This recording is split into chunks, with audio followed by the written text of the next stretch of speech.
આજે તો આજે કોંબડિયા ને પટીને મરસા ખાધા 2027 ના 365 દિવસ ડેઈલી વ્લોગ બનાવીને કરવાના છે 50,000 ફોલોવર કમ્પ્લીટ. આજે છે સેલો નો 10મો દિવસ ને હવાર ઉપડે હાઈસ્કૂલે ભણવા. હવાર બંતર ની મંદી આવી ગઈ, ભઠાણ પથારી ફેરવી નાખી.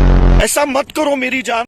બપોરના 12 વાગે હાઈસ્કૂલે થી ભણી પાકિસ્તાન ડેપો માં ફ્લાઇટ પકડી આપણા ગામ પર. માંડવડા થોડાક દોસ્તાને ઉતરતી તેને ફાઇનલી પહોંચી ગયો ઘરે. ઘરે આવતા બરોબર હિન્દી નું વાંચવા લખવા બે ગયો, કેમ કે પરીક્ષા ઠુકડે આવે થોડું ઘણું આમે ધ્યાન દેવું પડશે. અને પાછી 12મા ધોરણની બોર્ડની પરીક્ષા દેવાની છે, વાંચવું તો ફરજિયાત પડશે. અને આ વરમાં 50,000 ફોલોવર કમ્પ્લીટ કરવાના, તો બધા મિત્રો સાથ ને સપોર્ટ કરજો. લગરા બાપે ઘડીક વાર બીડીમાં ધોળા કરીને રોલા સોલા પડ્યા, ક્યાં પતંગ શીખવાનો ટાઈમ થઈ ગયો. અને ટેકનિકલ પ્રોબ્લેમ ને લીધે અત્યારે પતંગ કોકના ઝાડવા માટે ક્રાશ થઈ ગઈ. આ પતંગ ને આઝાદી મળી એવું કઈ લાગતું નથી, પણ પ્રયત્નો સતત ચાલુ રાખવાના.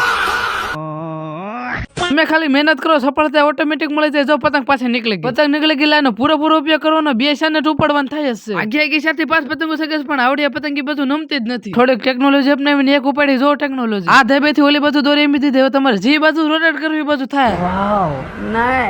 હાંજ પડી ગઈ કર્યો ભઠ્ઠો, 3 દોસ્તાર ગયા છે કોંભણિયા. ફાઇનલી કોંભણિયા આવી ગઈ, પરબરી ઝાપટવા વાળી જ કરી બધા. અને ખાવામાં હું એકલો નથી, મારે હાર થી 8 જણા છે. અને હું વિડીયો ઉતારો મરે ત્યાં આવડા ઝાપટી જવાના છે. હાલો થી હું ફોન મૂકીને જલ્દી ઝાપડવા મળું, નકર આવડા કઈ નહીં વધવા. કોંભણિયા ને પટીને ભજીયા પણ માંગ્યો હતો, ને દાબડવાની પ્રક્રિયા હજી ચાલુ. હાલો મિત્રો, આજનો મને લોકો પૂરો કરવી. પ્લીઝ તમને વિડીયો ગમે તો ફોલો કરતા જજો. આપણે 50,000 ફોલોવર કમ્પ્લીટ કરવાના છે.